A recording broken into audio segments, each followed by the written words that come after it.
Hello movie lovers, welcome back to filmy bowl. మన senior హీరోస్కి కూడా warning bell ఇస్తున్నారండి మన ఆడియన్స్. కంటెంట్ బాగుంటేనే థియేటర్స్కి వస్తామని చెప్తున్నారు, అది ఎంత పెద్ద హీరో అయినా కానీ. సో ఆ డీటెయిల్స్ ఏంటో చూసే ముందు మన ఫిల్మీ బౌల్ ఛానల్ని లైక్ చేయండి, షేర్ చేయండి, సబ్స్క్రైబ్ చేయండి. సో మ్యాటర్ ఏంటంటే, మన సీనియర్ హీరోస్ మన చిరంజీవి గారు, కమల్ హాసన్ అండ్ రజనీకాంత్ గారు ఆడియన్స్ అంత పెద్ద సినిమా అయినా కానీ కంటెంట్ బాగుంటేనే చూస్తాము, లేకపోతే చూడమని మొఖం మీదే చెప్పేస్తున్నారండి. ఎంత పెద్ద స్టార్ అయినా, ఎంత పెద్ద సీనియర్ నటుడైనా కానీ మేము టాలరేట్ చేయం. మేము పెట్టిన టికెట్ ధరకి వాళ్ళు కరెక్ట్ కంటెంట్ ఇస్తేనే మేము చూస్తాం, లేకపోతే చూడమని మొఖం మీదే రివ్యూ చెప్తున్నారు. ఇంకా మన సీనియర్ స్టార్స్ అయితే అలర్ట్ అయ్యే టైం అయితే వచ్చింది. సో ఇంకా ఆ డీటెయిల్స్ చూద్దామా.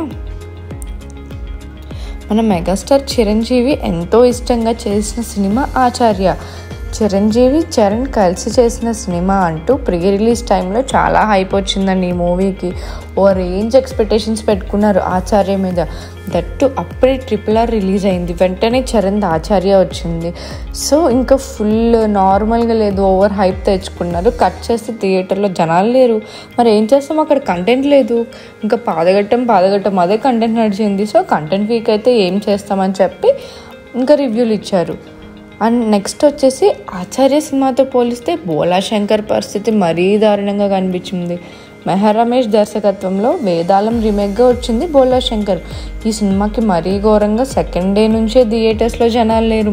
కథే కింగ్ అన్న విషయాన్ని ప్రజలు మళ్ళీ చాటి చెప్పారు. ఇంకా ఇప్పుడు విశ్వంబర విషయంలో అయితే మన చిరు ఆచితూచి అడుగులేస్తున్నారంట. ప్రతి దాన్ని 1-2 సార్లు చెక్ చేసుకుని ఎలాగైనా మళ్ళీ బౌన్స్ బ్యాక్ అవ్వాలి, ఈ రికార్డులు చూసి జనాలు విజిల్ వేయాలని చెప్పి ప్లాన్ చేస్తున్నారంట. అండ్ నెక్స్ట్ వచ్చేసి మన కమల్ హాసన్ గారు. ఇటు కమల్ హాసన్ కూడా థగ్ లైఫ్ మీద ఫోకస్ పెంచారంట. కల్కి సినిమాలో యాస్కిన్ వైబ్ నుంచి జనాలు బయటకు రాకముందే మన థియేటర్లో వచ్చిన భారతీయుడు 2 చాలా నిరాశ మిగిలిందండి. లిటరల్లీ ల్యాగ్ సినిమా, అసలు ఎందుకు తీసారు ఈ సినిమా అన్న రివ్యూలు అయితే మనకు వచ్చాయి. ఇప్పుడు ఆ నెగిటివిటీని మొత్తం తుడిచిపెట్టుకుని పోవాలంటే థగ్ లైఫ్ అనే మూవీ అనేది చాలా బాగా రావాలి. సో మణిరత్నం మీద మరింత బర్డెన్ అయితే వచ్చిందండి. నెక్స్ట్ వచ్చి మన రజనీకాంత్ గారు.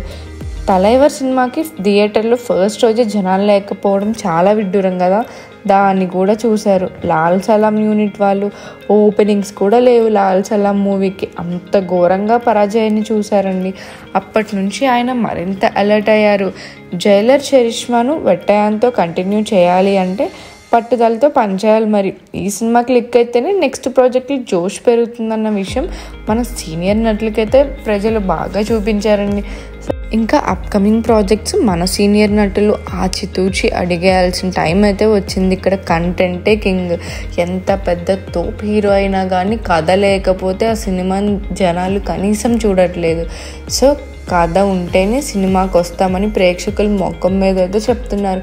సో చూద్దాం వీళ్ళు అప్కమింగ్ మూవీస్లో ఎంత కథ, ఎంత కంటెంట్ ఉంటుందా అనేది.